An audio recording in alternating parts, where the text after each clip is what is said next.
theory of evolution that was advanced in the 19th century denies this evident fact of creation.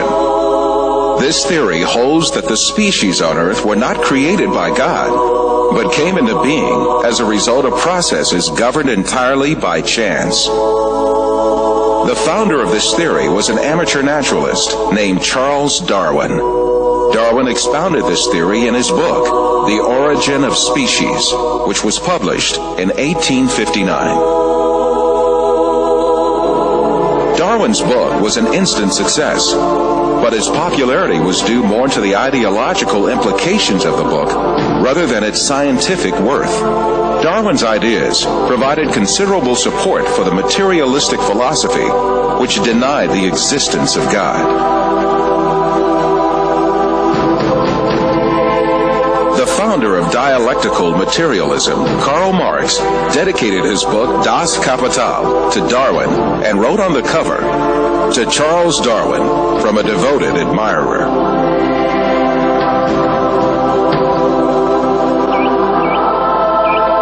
Darwin's theory argued that all species descended from a common ancestor by means of little cumulative changes in long periods of time. Darwin could advance no sound evidence to prove this claim. Indeed, he was himself aware of the great many facts that invalidated his theory. He admitted these in his book in a chapter entitled Difficulties on Theory. Darwin's hope was that these difficulties would be overcome by new scientific discoveries. But in fact, advances in science would refute Darwin's claims one by one.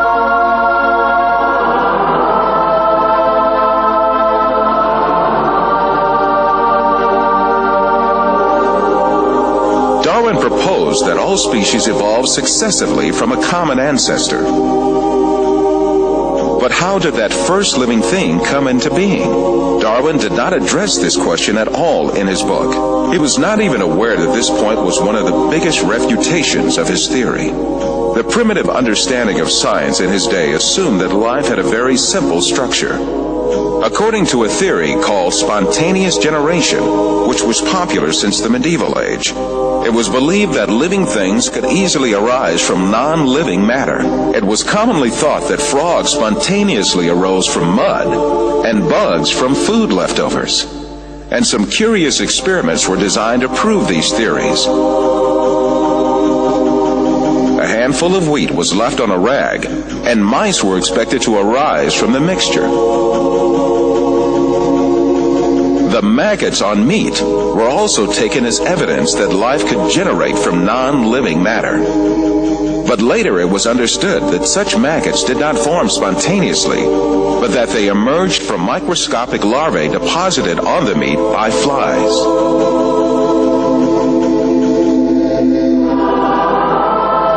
And in Darwin's time, the belief that microbes could emanate easily from non-living materials was very common. But 5 years after the publication of The Origin of Species, the famous French biologist Louis Pasteur scientifically refuted these myths that lay ground for evolution. After lengthy studies and several experiments, the famous French biologist Louis Pasteur refuted the foundation that lays ground for the theory of evolution. Can matter organize itself? No. Today there is no circumstance known under which one could affirm that microscopic beings have come into the world without parents resembling themselves. The first evolutionist to take up the issue of the origin of life in the 20th century was the Russian biologist Alexander Oparin. His aim was to explain how the first living cell, the alleged common ancestor of all living beings according to the theory of evolution, could emerge. In the 1930s, Oparin formulated a number of theories to show how the first living cell could arise from inanimate matter by chance. However, his efforts ended in failure, and Oparin himself had to confess. Unfortunately, the origin of the cell remains a question that is actually the murkiest aspect of the whole theory of evolution.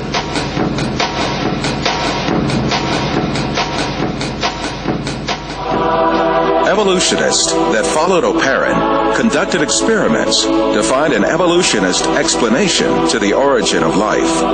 The most famous of these experiments was conducted by the American chemist Stanley Miller in 1953.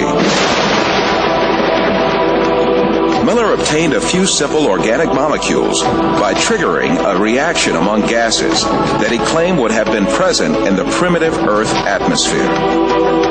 At the time, this experiment was regarded as a scientific proof for evolution. It turned out to be no such thing at all. Later discoveries showed that the gases used in the experiment were very different from the gases that had been present in the early atmosphere of the world.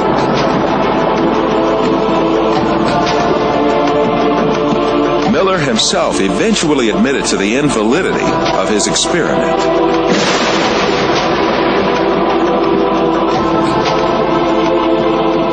Every evolutionist attempt in the 20th century to account for the origin of life has ended in failure.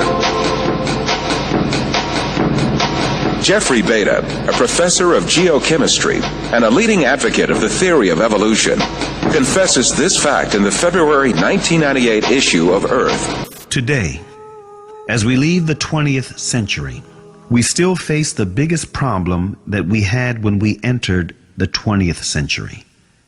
How did life originate on Earth? The biggest impasse confronting evolution is the incredibly complex structure of the living cell. Every living thing on Earth is made up of cells about 1/100th of a millimeter in size. Some living things are made up of a single cell.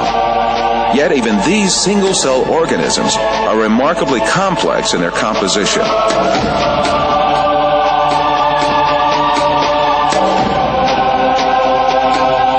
They have complicated functions to survive, and even little motors to move. In Darwin's time, this complex structure of the cell was unknown.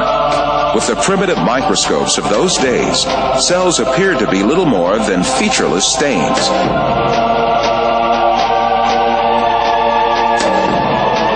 However, powerful electron microscopes invented around the middle of the 20th century began revealing just how complex and organized a living cell really was. They laid bare a complexity and organization that could not be a product of chance. A living cell is comprised of thousands of tiny parts that work in harmony. To make a comparison, within the cell, there are power stations, high-tech factories, a complex data bank, huge storage systems, advanced refineries, and a seemingly conscious cell membrane that controls what enters and leaves the cell. In order for the cell to survive, all of these organelles have to exist at the same time. It is impossible that such an intricate and complex system could have emerged as a result of coincidences. So there's a big question if you're just kind of trying to assess how likely is it that we'd find a protein by chance with all the amino acids in that prebiotic soup interacting with each other for, say, billions of years. And I give it a lot of time. How likely is it that we'd ever get a protein to arise by chance? So I have a colleague who's been interested in the whole question of whether or not life could arise by chance for a long time. His name is Doug Axe. He's a molecular biologist. He did his PhD at Caltech. He worked for 14 years at Cambridge University, and he wanted to find out how common or how rare are the functional sequences of amino acids among the big space of all the possible amino acids there are. And he came up with a really amazing number. And it's 10 to the 74 power. So just to get the amino acid sequence properly, you've got an odds of about 1 in 10 to the 74. But there's other probabilistic hurdles that have to be overcome. If you want to build a protein, we know from chemistry that you have to attach the amino acids together with what's called a peptide bond. In nature, peptide bonds occur with about a 1 in 2 in a 1 in 2 frequency. Half the bonds that form between amino acids are peptide bonds, half aren't. But if you get any bonds forming that aren't peptide bonds, you can't form a protein. So to form a protein, 150 amino acids long, you've got a 1 in 2 chance at each site of getting the correct type of linkage. So you got 1 and 2 times 1 and 2 times 1 and 2 times 1 and 2 to the what power? Close to 150. Since we got linkages, we have 149, but call it 150, okay? So in other words, we got another huge exponential problem to overcome.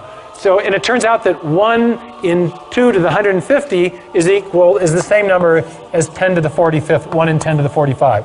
So now we got 2 incredibly improbable things that we've got to overcome to build a functional protein by chance alone. One more problem. When you're building proteins, amino acids come in 2 flavors. There's a left-handed flavor and a right-handed flavor. They're called optical isomers, not flavors, okay? And the left-handed version is the only kind that can be used in building proteins. You get even one right-handed amino acid in there and your protein won't fold properly. So you got another probabilistic hurdle to overcome. So you've got a 1 in 2 chance at each side again, out to the 150th power. 2 to the 150th power, again, is 10 to the 45. Oh my goodness. So the odds of building even a short functional protein by chance alone is 74 plus 40. You can remember how you do this in math? You can add the exponents if you're multiplying exponential numbers. 164. Thank you very much. Okay? Wow. Now, can anyone get their mind around a number that big? There's only 10 to the 80th elementary particles in the entire universe. There's only 10 to the 16th seconds since the Big Bang. There's only 10 to the 139th total events since the beginning of the universe. Now you're starting to get the understanding of why people are very skeptical that the chance hypothesis is going to do the job. Now, you may have heard just the opposite. Has anyone ever gotten in a discussion with you about the origin of life and said, hey, it happened by chance? I mean, do you hear that? I mean, this happens to me. I'll be lecturing in hostile university environments, and I'll get done and somebody say, well, but, and they want to argue with me about the probabilities. And I just shut the discussion down because I say, no serious scientist thinks this is the way it happened. No serious scientist thinks this is the way it happened. No serious scientist thinks this is the way it happened. No serious scientist thinks this is the way it happened.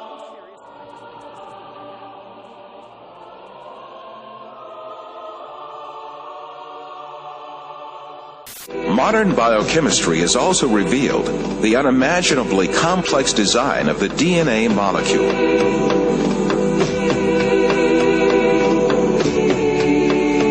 The structure of the DNA molecule was discovered by 2 scientists, James Watson and Francis Crick, in 1955. Their discovery demonstrated that life was much more complex than anyone had previously envisioned.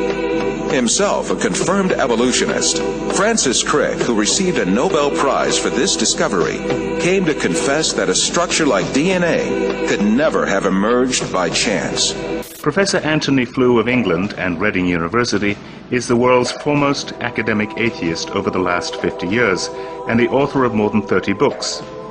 His first debate with former atheist-turned-Christian C.S. Lewis in 1950 in Oxford, England, was the first time he advanced his argument for atheism. He later wrote a paper titled Theology and Falsification.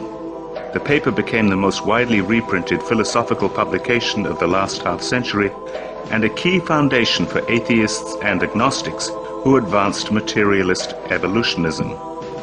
But now it is the advancement of science itself that has changed the mind of Flew and some scientists. At a recent summit at New York University, Flew changed his position and now believes in God as the creator of the universe. Flew turns to various discoveries of science to prove his point. But it is the manifestation of life written in DNA and the transcription of DNA to RNA and RNA into protein and the subsequent process of protein folding that makes the best case for Flew. What I think that the DNA material has done has shown by its almost unbelievable complexity of the arrangements which lead to produce this being, that intelligence must have been involved in getting these extraordinarily diverse elements to work together. When you look at RNA, you as a chemist, you're in sort of astonishment, really, at just what a wonderful molecule it is. It's complex, it's a really beautiful structure, and you inevitably wonder, how on earth did that structure arise? How on earth did chemistry produce it? RNA's structure looks simple, but looks can deceive.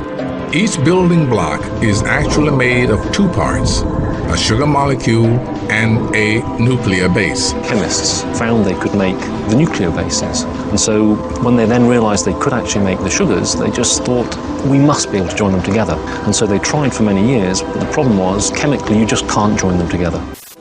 Of course, such an amazing structure could never have been formed by chance. The theory of evolution, which sees life as the result of mere coincidences and haphazard happenings, is helpless to explain anything in the face of the incredible complexity of DNA.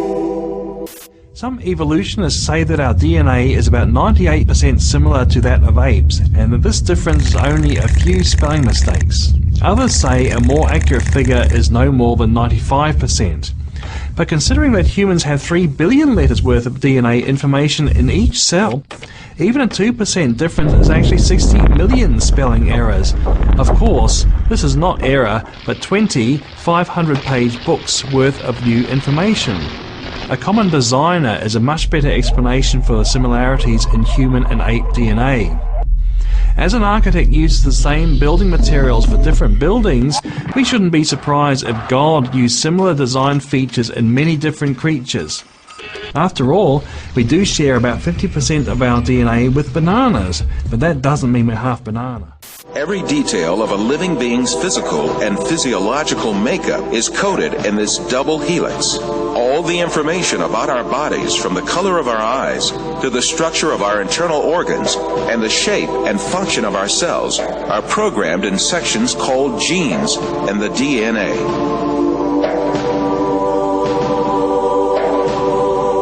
The DNA code is made up of the sequence of 4 different bases.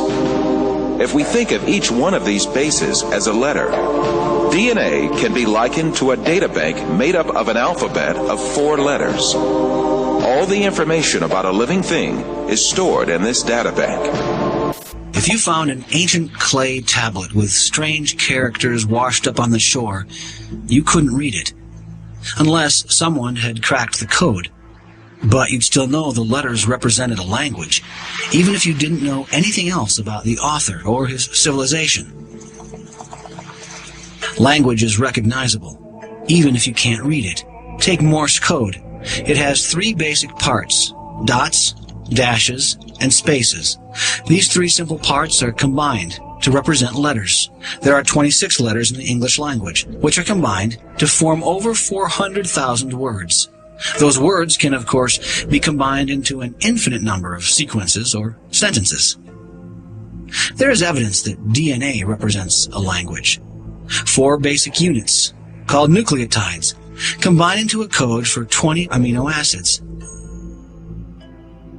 From those few amino acids, the body forms more than 100,000 proteins. Even if you can't read DNA, it still has all the hallmarks of language. A language that biologists are just now beginning to crack. Every tiny cell in our body is packed with 3 feet of DNA, 3 billion nucleotides. The similarity between DNA and human language is uncanny. In addition to codes, both use similar techniques to pack, access, rearrange, copy, and translate information. DNA seems to represent a language, the language of life. An unseen author, the creator of heaven and earth, has left a testimony of his existence in the DNA of every living thing. The information that is stored in the DNA molecule is pointing back to a designing intelligence. Now, why do I say that? It has to do with what we know about the cause and effect structure of the world. Our local hero in Seattle, Bill Gates, says that DNA is like a software program, only much more complex than any we've ever created. And that's a very suggestive remark, because we know that programs always come from programmers. And in fact, we know generally that information, whether it's in a computer program or a hieroglyphic inscription or in a headline in a newspaper or a block of text in a book, information always comes from an intelligent source. So when we find information in the DNA molecule, the most logical thing to conclude is that it too had an intelligent source.